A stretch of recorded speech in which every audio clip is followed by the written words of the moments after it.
All right. Welcome to the last day of the 2021 National Shared Mobility Summit. I'm Benji de la Peña, the CEO of the Shared Use Mobility Center. Thank you for joining us. I'm coming to you from Seattle, the ancestral and unceded land of the Duwamish and the coastal Salish. The Shared Use Mobility Center is headquartered in Chicago, located on traditional and unceded homelands of the Council of Three Fires, Ojibwe, Ottawa, and Potawatomi nations. For the benefit of our visually impaired participants, let me describe how I appear on the screen. I'm a middle-aged Asian man with brown skin and short black hair. I'm wearing black rimmed glasses and a white shirt. I'd like to take the moment to thank Uber and all of our sponsors for supporting this event. We couldn't do this without your generous support. Now, throughout the past Tuesdays and Thursdays of this month, we've been talking about the big shift. If you were with us in the previous Tuesdays, you might remember that my background image was a moving picture of the I-5 highway as it runs through Seattle. It was built to move thousands of cars running on fossil fuels. It was rammed through First Hill, a historically Black neighborhood, and the Chinatown International District. It displaced families and severed deep social ties. It devalued property and shattered businesses.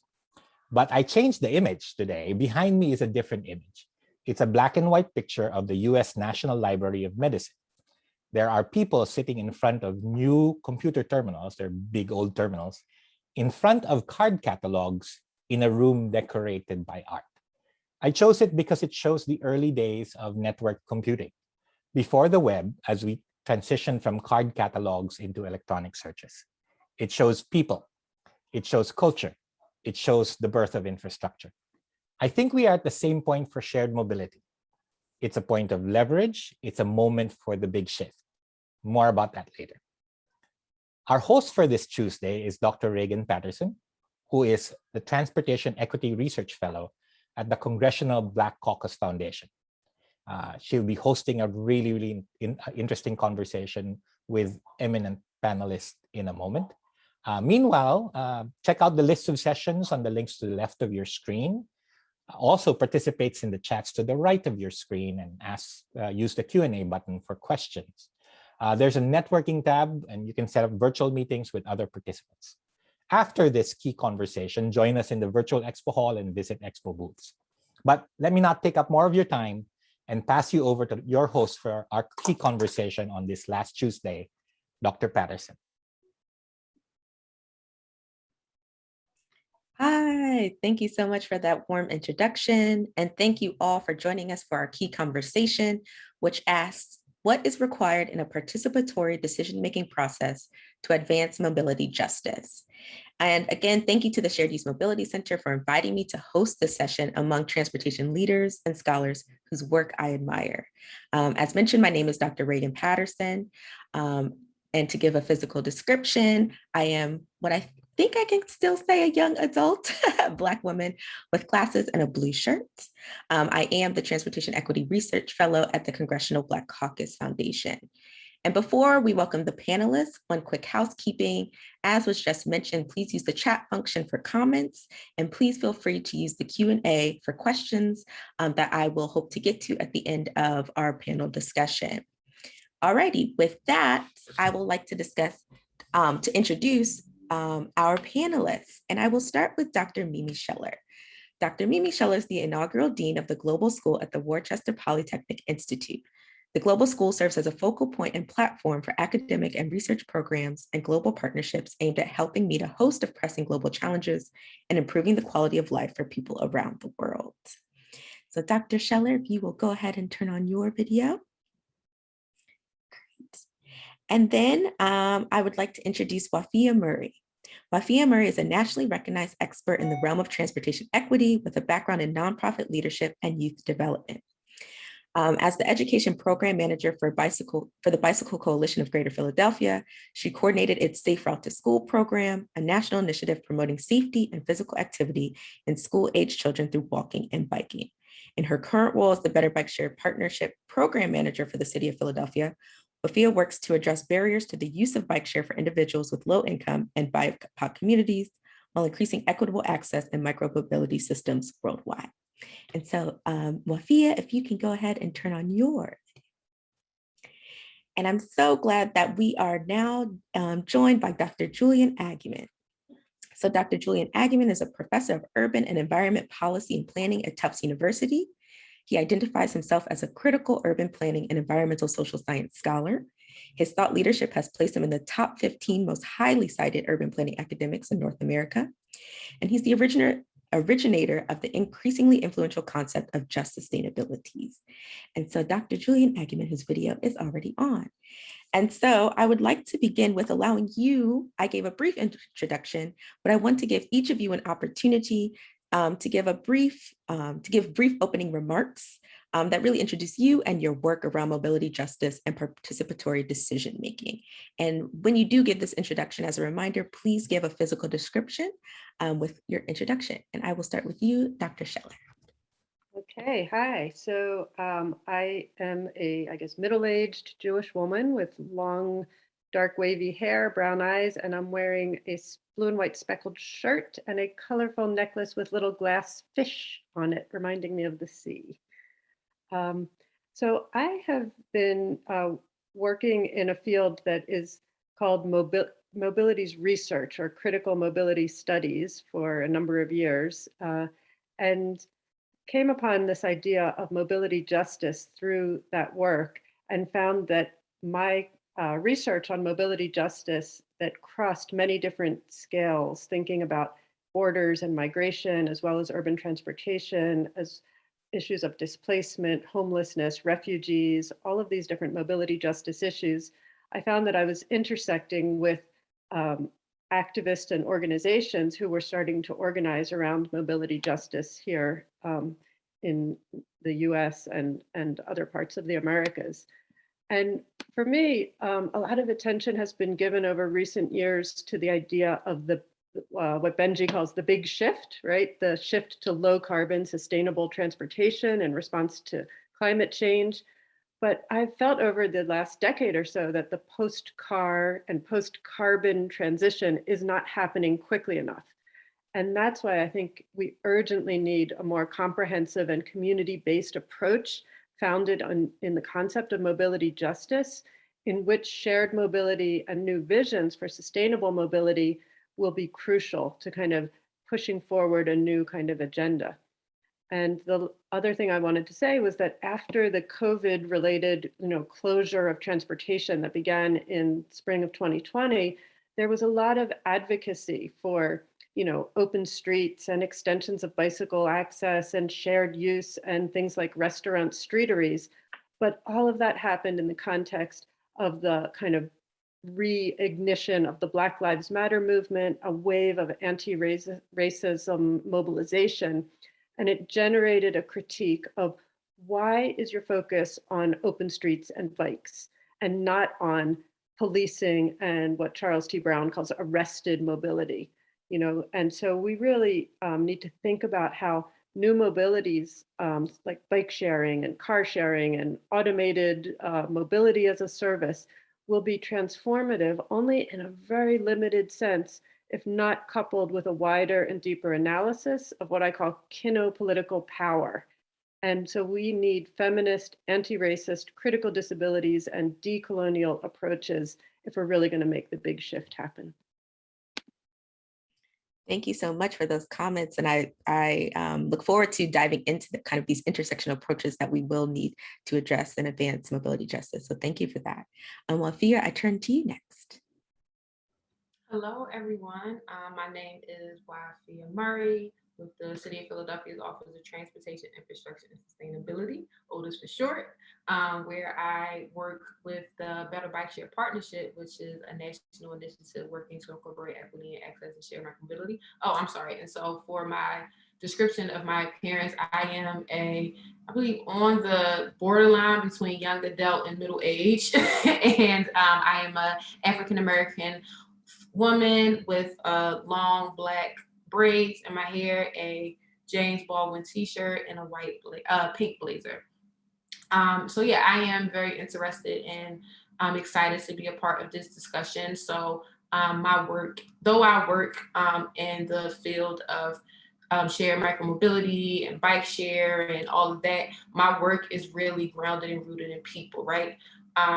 people and keeping people focused. And so even though the methods that I use is through bike share or biking, the goal is access, right? So how can we use biking or shared micromobility as a resource to access needs and resources throughout the community? How can bike share be used to access resources to health and food and mental health services and life and things in general? I think that's the really important thing, is that transportation intersects so many different, pathways, which is awesome, but really understanding that because the intersections of transportation expand within the built environment so much, that puts an even greater responsibility, right, of all of those who are in this space of transportation, and making sure that we create modes and infrastructure and things that are accessible to all, that are rooted in community, are rooted in people, that really work to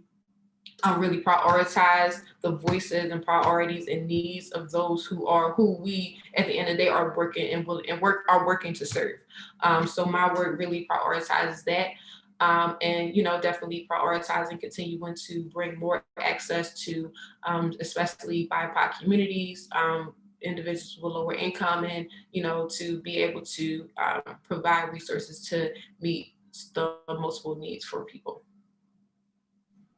Great, thank you. And yes, highlighting or re-emphasizing that point that transportation intersects with every aspect of the lived experience. And so thank you for that introduction. And now, Dr. Aguman, I now turn to you for an introduction and description. Thank you. So I'm African European. I'm tall, 6'2".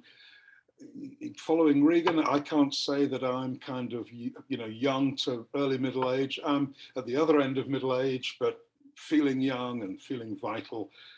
And I'm of mixed race. I'm biracial, white and African.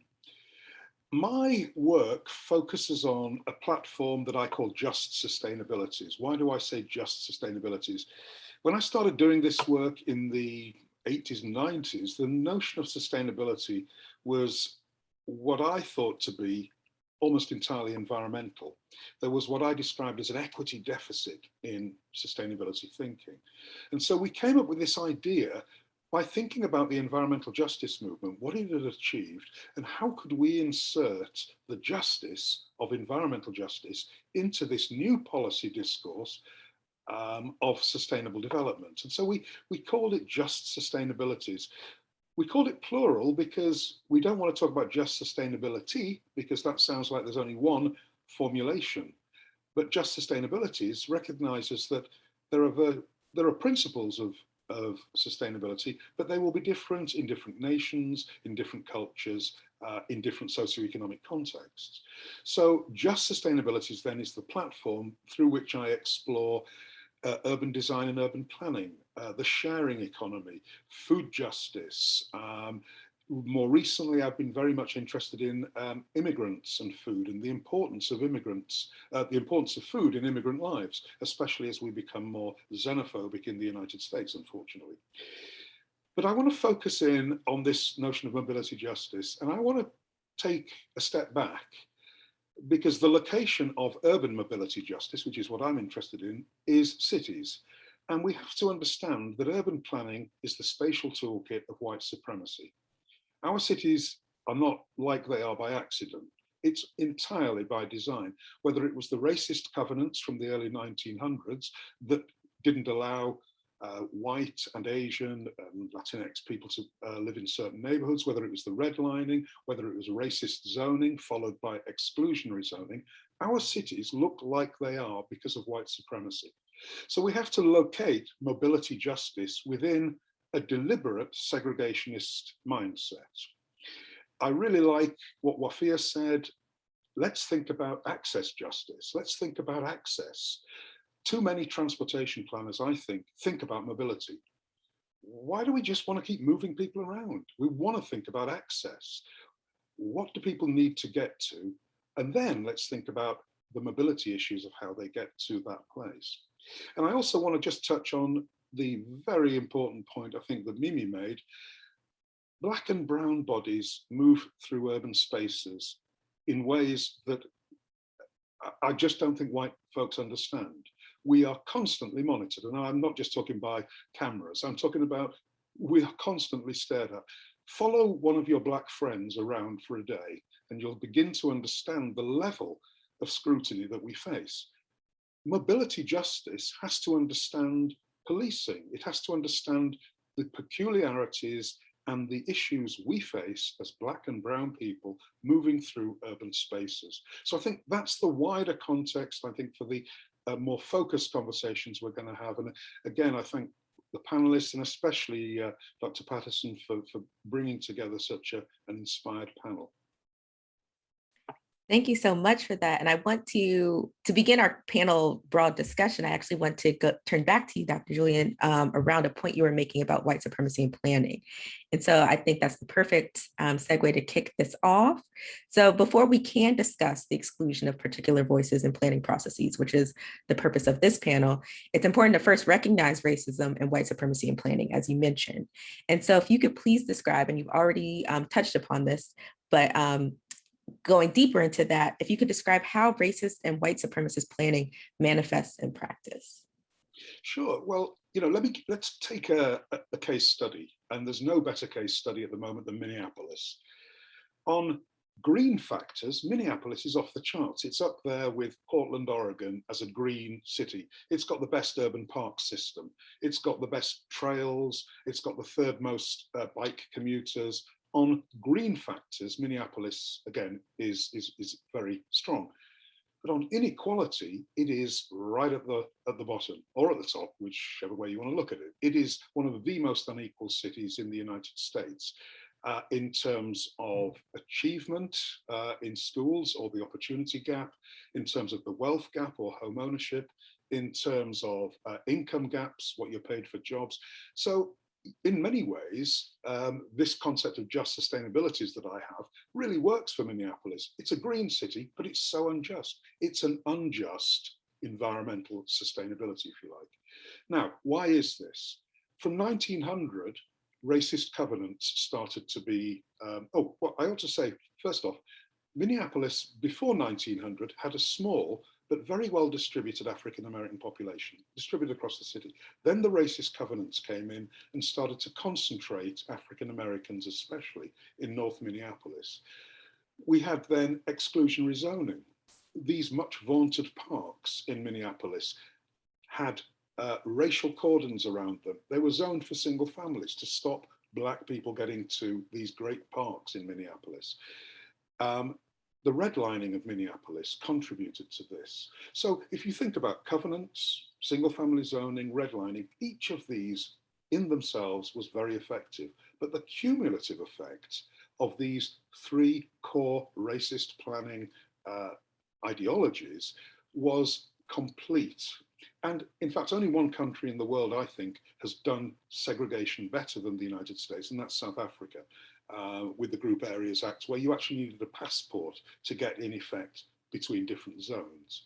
So Minneapolis isn't an outlier. This is the norm. We can think of North Minneapolis in every US city. Here, it's Roxbury and Mattapan in the Boston area where I am now. Every city has those neighborhoods. This is the greater context for the discussions that we've got to have.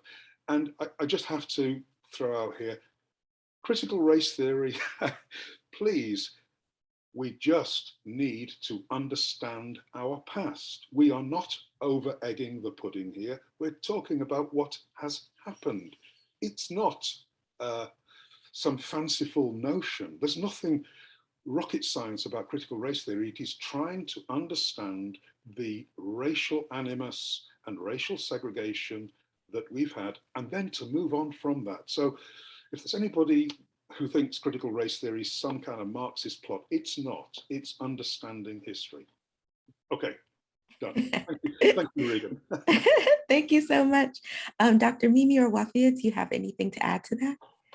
Yeah, I mean, I would just add kudos, finger snaps to everything that you just mentioned. You literally hit the nail on the head in terms of the structures that were set in place to segregate, especially people talk about how transportation is about connectivity, but a lot of these interstates and things were built for the complete opposite of that. And a lot of these structures still exist today, right now. There are roads that are still built to segregate and redline, as you mentioned. And I think the important thing is to understand that this is history, and this history can't be erased, right? You can't just like, oh yeah, poof, be gone, that's old news. No, it can't be erased, and it needs to be acknowledged, right? And given the proper acknowledgement in order to really repair, right? And to grow. Like, you can't just sweep it under the rug and then try to build new. You have to acknowledge what's happened, what happened in the past. And a lot of this, as we know now, especially if not in recent years, known before, like a lot of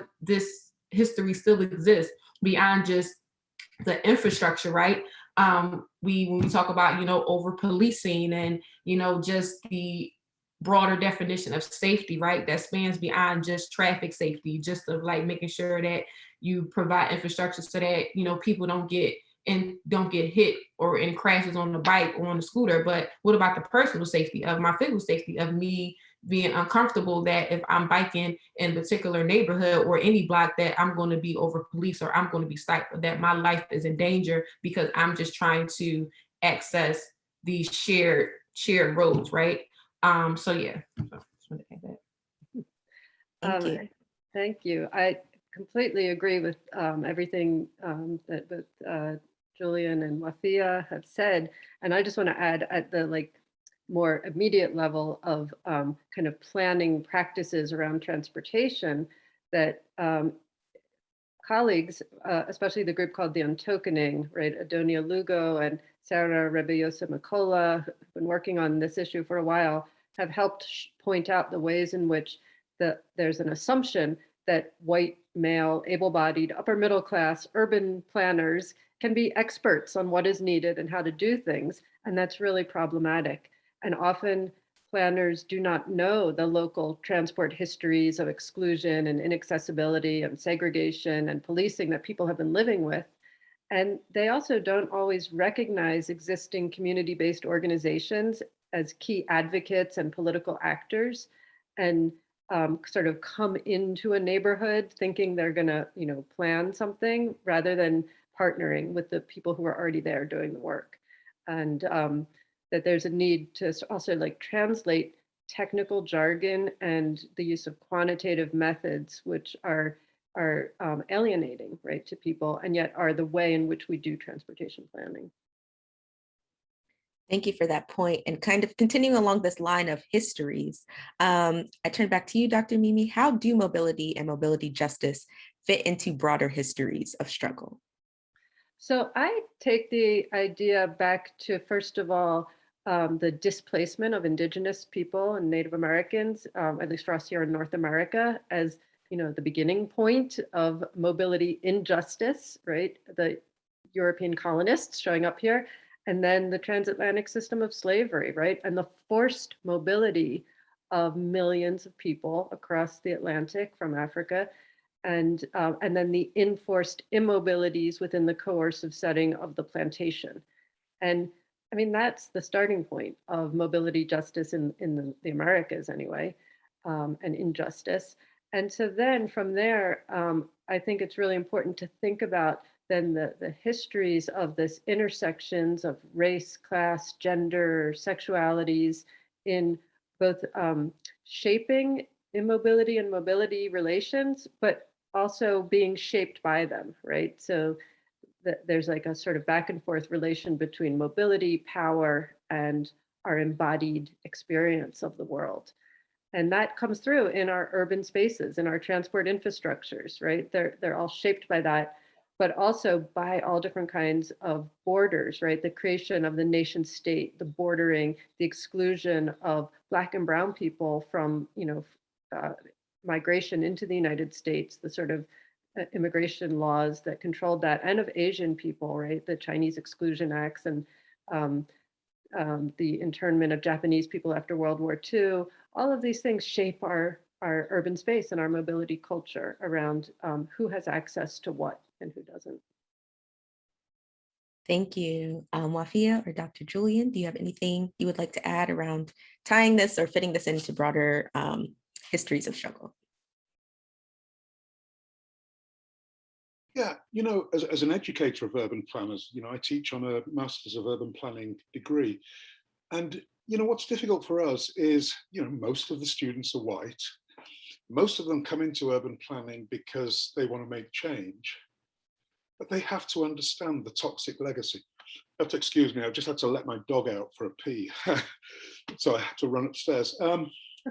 So the realities of today. So that's a difficulty. How do we maintain the positivity about how urban planners can make change when they have to understand the toxic legacy that their profession has left, not necessarily them as people? Because remember, I mean, you know, urban planners do what the politicians ask. So urban planners come in as public servants for the most part. But to Mimi's point, you know, often they come in and they want a toolkit of technical stuff. Give me the toolkit and I'll go out and do good stuff. How do they understand community histories? I'm really pleased that we've got a class now which is on urban ethnography for urban planners. Urban ethnography, we don't need, you know, most planners use demographic information. Oh, that neighborhood is X% African American, X% Latinx, and X% Asian American. And that's the level of understanding they go in with. Deep ethnographies help us think about the cultures, the struggles, the things, the aspirations of these communities. That's what we need. So we need planners with much deeper anthropological and sociological knowledges. And I want to introduce a concept that I'm interested in here. How about we co-produce these urban ethnographies with local communities? How about urban planners co-producing these community stories, if you like? Let's call them community stories, because if we use the word ethnography, it sounds very highfalutin and academic. Let's co-produce the community histories, community stories. That will help urban planners understand the context, because unless we have recognition of those struggles, we cannot get to any form of restorative or reparative justice. Great, thank you. Waffiyyah? No, y'all covered that one. Great. So then speaking of reparative, so what are intersectional, anti-racist, people-centered, and reparative approaches to planning that help ensure equitable outcomes? Yeah, I can jump in on that one. So I think similar to some of what's been shared before is it's a process that is centered, right? And the centered around the people and the communities that you're looking to serve. It centers the lived experiences, what was mentioned before, of the community. It centers the voices and the priorities of that community, right? Not necessarily the priorities of the planner or the consultant or, you know, the operator that's working on this project at the time, but how are you making sure that your project aligns with the needs and the desires and often addressing the barriers that may come up in that community?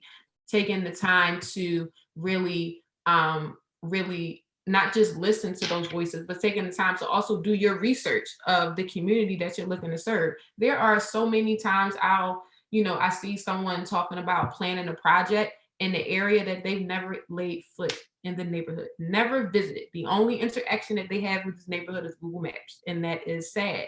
And they're sitting there with a table of similar individuals trying to make decisions about what they think is best for a community or a neighborhood. And that is just the thought of that, right? It's just preposterous, but this actually exists. And so if you want to have a process that really ensures equity, you have to have those community members at the table and have them at the table in a way that you're really listening to what they're telling you, right? Because understanding, and I've heard this mentioned earlier, is that community members are experts. When it comes to what's going on in that community, they are experts. And also understanding that community members are powerful. A lot of times people go into an area assuming that, you know, they need to empower the community or I need to rally folks together. No, people in communities have been rallying, have been advocating for things with very limited resources beyond the, you know, living with a bunch of the barriers that we mentioned before of working within the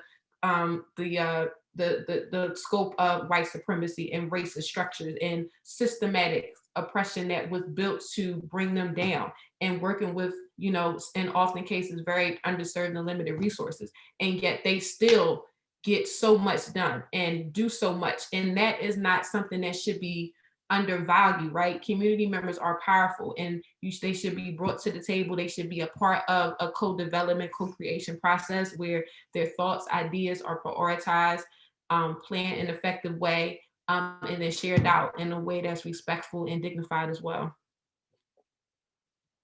Yes, that emphasis on co-production. Dr. Mimi, anything to add?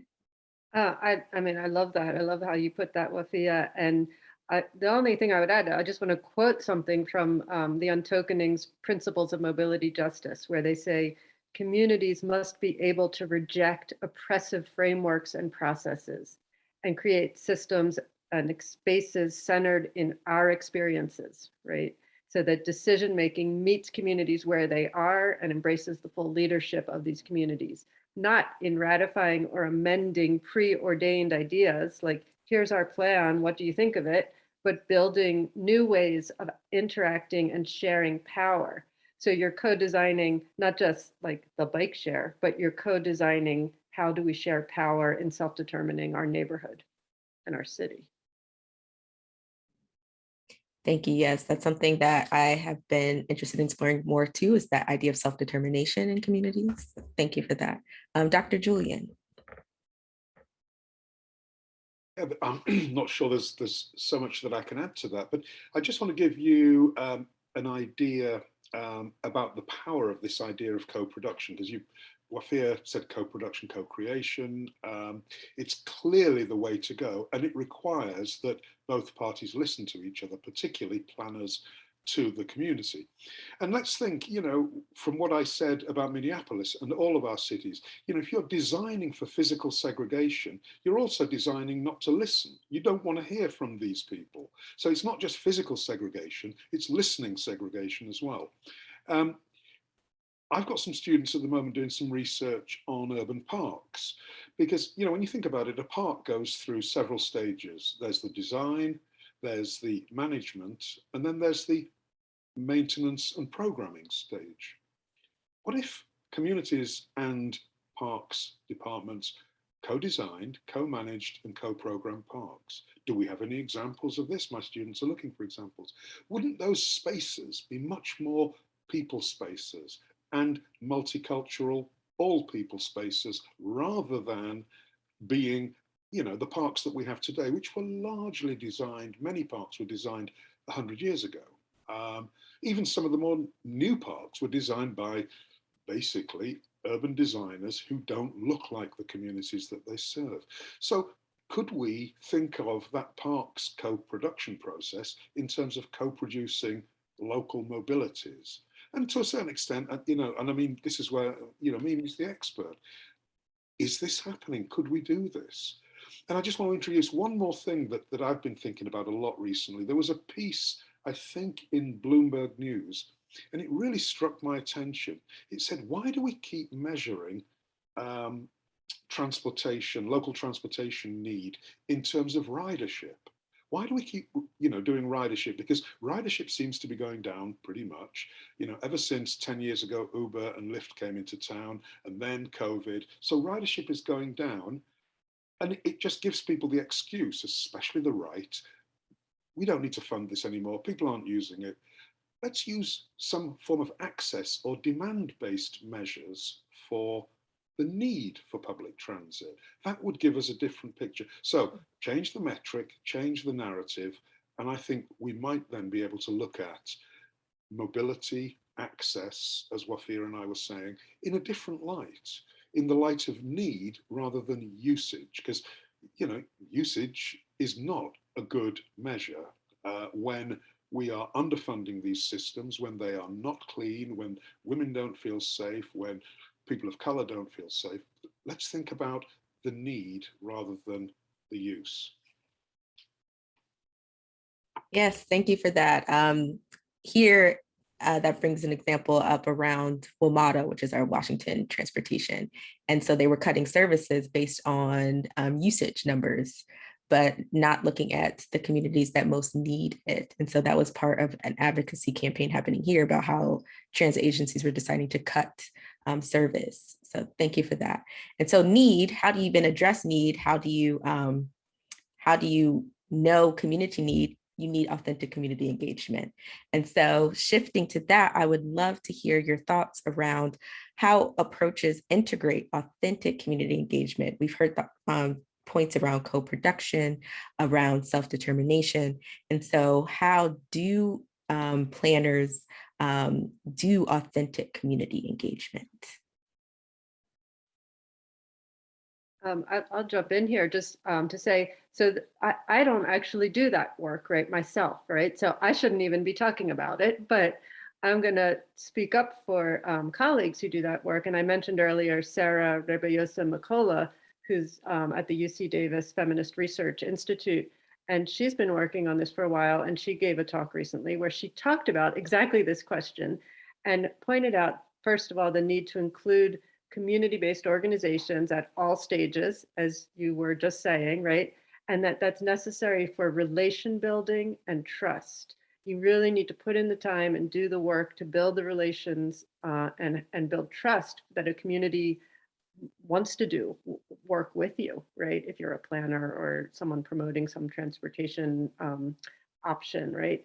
You also need to provide fair compensation because it takes time to do that work for a community. You can't just expect people to show up for nothing at a community meeting. And you need to show respect for the community, right? By including them and providing compensation. And then thirdly, you need to go outside the scope of what you might have presumed was the issue, right? Maybe you came in to talk about some transportation issue, but maybe the community wants to address displacement and affordable housing, or as we mentioned, policing and arrested mobility, or maybe it's youth development and jobs and workforce development. So all of those things require time, listening, relation building, and trust. Thank you. Waffia or Dr. Julian?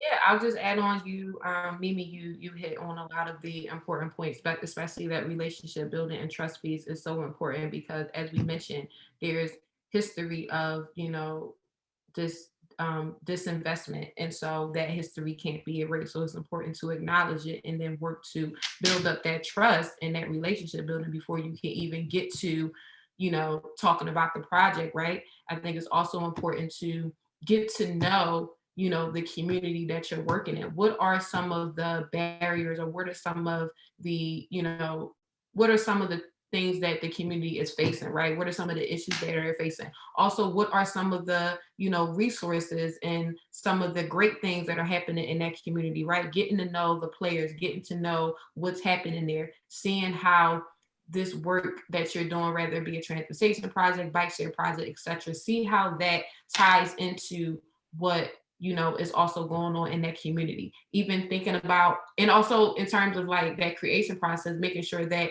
you're even creating in an environment that is both conducive to you as the planner or the project or the planner or the city or whatever, but also to that community member. Like, are you inviting them to create and develop and be innovative in your space, in your office that you design, or are you opening it up to, where's a great space where do you feel comfortable and safe, and, where does creativity flow best for you? That can be in a park or community garden or somewhere in that neighborhood.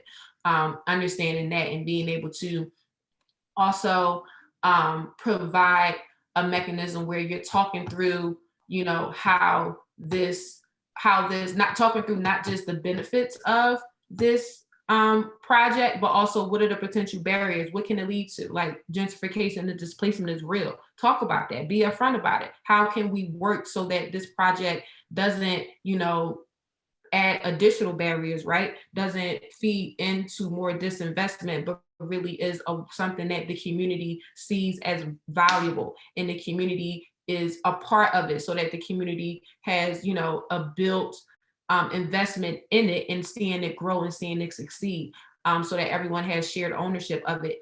And that helps the program to really have good investment. So, and part of that, just to add to that additional like engagement, community engagement process into what Mimi mentioned about the relation building and trust funding. Yes, I will reiterate that again. It is very important to compensate people for their time. You would never have a consultant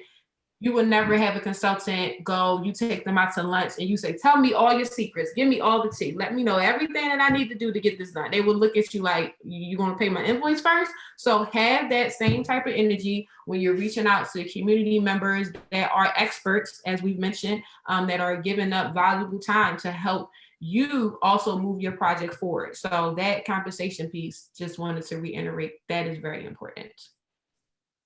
Can I just go back to a really important point I think Mimi made? This idea, for planners to be prepared for the unexpected, that linkages might be made that you never anticipated. And I've just pulled up a paper that I've just written, and I want to pay respect here to somebody who could well have been on this call, Dr. Destiny Thomas of the Thrivance Group.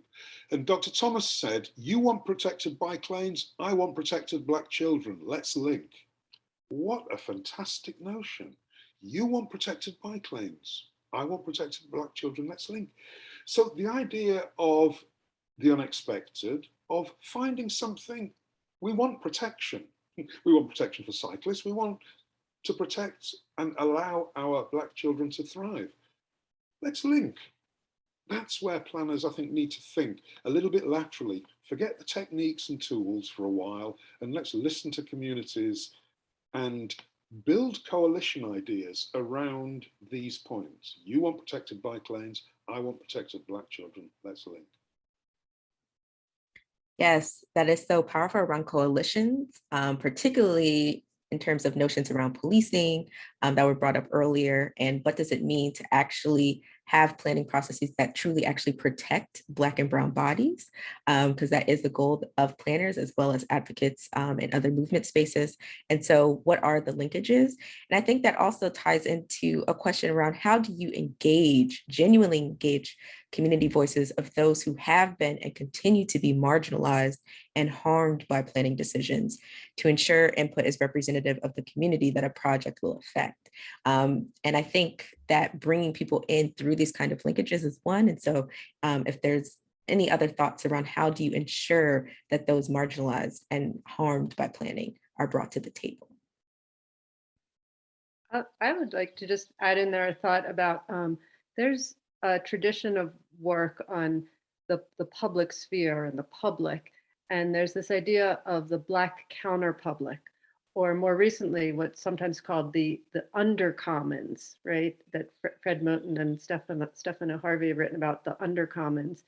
And there are spaces happening, right, where other political and public conversations happen, but they're in protected spaces, not in the mainstream.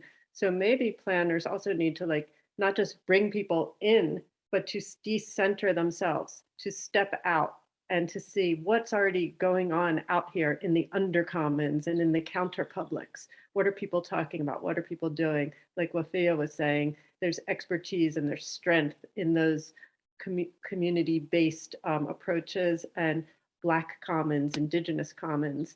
And a lot of the conversations happening there are intersectional conversations about reparative justice, about restoring healthy relations to land, to water, to place. And to reference, work that I know Julian's familiar with of Jane Engel, who you've had speak at Cities at Tufts, democratizing imagination through new narratives and voices. And I think all of that would be crucial. Those are really excellent points, Mimi. And this idea, democratizing knowledge. And, this idea of destabilizing the notion of the public is, I think, really important. Leonie Sandercock at University of British Columbia, who runs a track on their urban planning program on Indigenous urban planning, she talks about multiple publics. And I think a lot of, the typical white male or female urban planner thinks about the public and communicates to the public, which is of course a mirror image of themselves.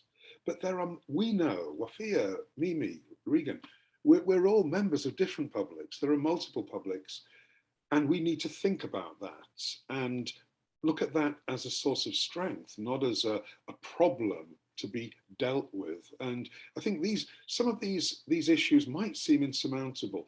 And we in urban planning schools, we have a problem in many ways of giving our students the realities, which are so complex, because they come in thinking, oh, we just need to put resources into this community. We just need to do this. It's not as simple as that. So it is difficult for us in the urban planning curriculum and within the constraints of the professional planning accreditation boards, we keep pushing the boundaries. We keep destabilizing some of the norms. And we are getting to a point, I think, where urban planners are beginning to understand the need for a much deeper, much more nuanced understanding of who's the public, what is knowledge, what constitutes knowledge, how community knowledges, as Waffia said, are expert as well as those technical quantitative knowledges. And I think it behooves us as urban planners really to, I think, go back and think about really this idea of what planning is, planning in the public interest, but there is no one public interest. There are multiple publics, so there are multiple interests. And I think Mimi sort of hinted about this as well. This takes time. I mean, in the past, urban planning, you come up with an idea, you hold a design charrette for 2 hours in an afternoon, and then you go and do whatever you were going to do anyway. My advocacy is for deep ethnographic understanding. That takes time. As Mimi says, it takes trust, it builds trust. These are the challenges, but we can't get away from these because we've done so much harm for the last 100 years. We owe it to these communities to spend the time to get to know them, to develop trust, to build pipelines from communities to planning schools so that we're getting kids from Roxbury, Mattapan, Dorchester, coming to Tufts, going to Harvard, going to MIT, and then planning in their communities. This is not rocket science. It's completely and utterly simple, but we're not doing it. The resources aren't there. We've just, well, I shouldn't say this, but a large foundation in the Boston area is about to give us some money at Tufts to develop just this, a pipeline for urban planning students. Now, I think they're doing it in Chicago and some other places. I want to see it in every city. A pipeline for kids coming from the community, getting their bachelor's and then coming on to master's degrees in urban planning. That's when we're going to get change, when people with that intimate community knowledge, as Waffia says, when they are then in positions that they're sitting at one side of the table, the community's at the other side, or maybe they don't even sit at a table, maybe they sit in a forum or something like that. But you see where I'm going with this. This is not rocket science, and we've been talking about it my whole career, and that's a long career. Yes, and I appreciate that point because curricula is important. And additionally, it's important on where we're getting students. And I think like during grad school, one issue that was raised by the student body was we're here I was at UC Berkeley, so we're here at Berkeley, Oakland, Richmond, and how many students were actually coming from Oakland and Richmond? Very few. So it is the responsibility of institutions to actually educate students near that institution. So thank you for raising that. Did you not get into Tufts, Regan? Oh, I didn't apply. I'm sorry. And so we are coming up to 10 minutes left, and I do want to be able to get to audience questions. So one question I do want to ask before I do is around immigrant citizenship status, to make sure that we do touch upon that. And so how does immigrant citizenship status impact mobility and participatory planning? I think that's another piece where the representation comes in. Representation is so important in having, diversity both in leadership and both, in your creation process. So making, working to hire, immigrants and others that can connect with their concerns and their needs. Also making sure that you're providing resources that are understandable, making sure that you prioritize language access, right? Making sure that you have things that are translated, making sure that you are double checking your translations, because I can tell you there are a few times where we've hired, large companies that are known for translations, and we've had one of our community members proofread it, and they were like, no, we wouldn't say that like that. We wouldn't say it like this, right? So thinking about, and a lot of times as planners, we use a lot of jargon and a lot of acronyms that make sense to us, but, to the everyday person who's not in the planning process, it doesn't translate. So making sure that you're providing that language access, making sure you're, adding that representation as well in your leadership and on your team, and connecting with them to find out, what are their barriers? What are some of the spaces that they feel comfortable, right? Like, there's certain spaces because of different, different policies and principles that a lot of people just don't feel comfortable being in. So again, that environment that you're, working to create and establish and invite people to is very important. So making sure you're checking in so that you're, meeting people where they are and really finding out the best way to foster that creativity and meet the needs of, those, especially, immigration or others. Thank you. Dr. Mimi?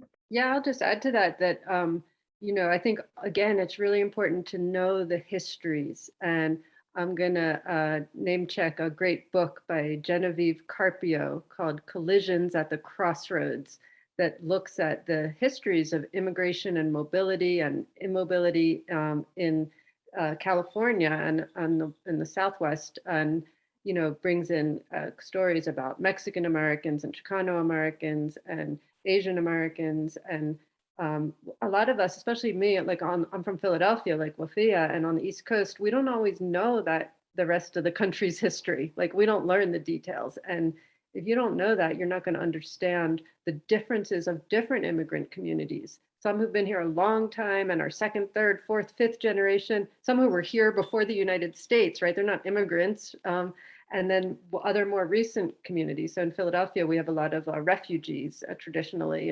And so that's like a particular kind of background. And so it's diverse. It's a lot of diversity. Yes, and so to continue along this line of inclusion, a question from an audience member is, can this pipeline include individuals with disabilities? And so how do we bring people with disabilities into the planning process? You're muted, Julian. Okay, thank you. It's a great question, and thank you to the audience member. I'm interested in creating a planning profession that looks like America in all ways, whether that's LGBTQ, whether it's any form of gender or sexual difference, whether it's ability or disability, racial, ethnic, culture. So absolutely, and just in the interest of time, I'll leave it there. But we want a profession that reflects the nation. Great, thank you. And then another audience member asked, compensating community members, so getting back to compensation, for their time is a theme I've heard for a while, and I love this idea. If I am unable to get a budget line item to pay people for their time in my annual budgeting process, what other compensation do you suggest pursuing that doesn't depend on the support of city leadership? Of course, I would ask what form of compensation community members would want, but I'm interested in your ideas too. Thank you. So I'll start off by saying, I think, so I hear that a lot of times of like, people are like, I can't find the line item in my budget to pay community members. I mean, if you create the budget, then you can, add the line that you choose. However, if you're working in additional barriers, I'm not going to assume people's circumstances.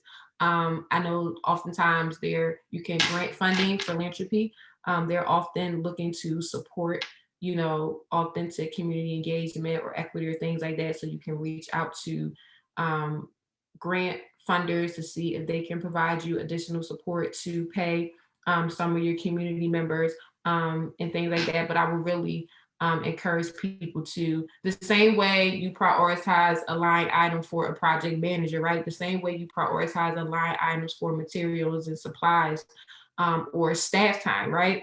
prioritizing that line item for community members, because they are, if they're a part of this co-creation process, they're a part of your staff. If they're, providing you expertise, then they are a consultant. And so the same way you prioritize those, individuals within your budget, we have to get in the practice of prioritizing, like all of these systems that are set in place. We talked about this in before, like it's set up under racist, white supremacist structures. And so getting away from like that mindset of like, we have to align things this way because that's just the way it's always been, or that's the way it has to be, is completely false, because I've seen things change at the drop of a dime when it, I've seen things change at the drop of a dime depending on, the audience that is looking to serve. And so I rally and advocate to make those same changes where we need be to really compensate people appropriately.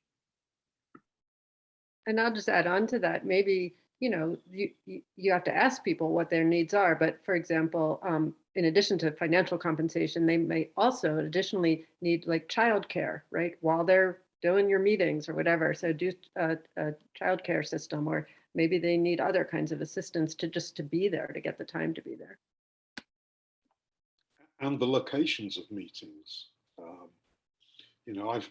I worked in local government in the 80s in London, and I remember this one crazy meeting about saving a piece of former rail bed that was going to become a nature reserve, and the meeting was miles away. How did that happen? Somebody made the call.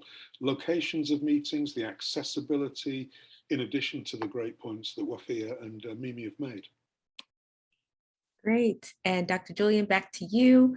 An audience member asked, they love the addition of urban ethnography to the planning curriculum. And do you have any recommendations about where those of us who are now far from grad school go to learn?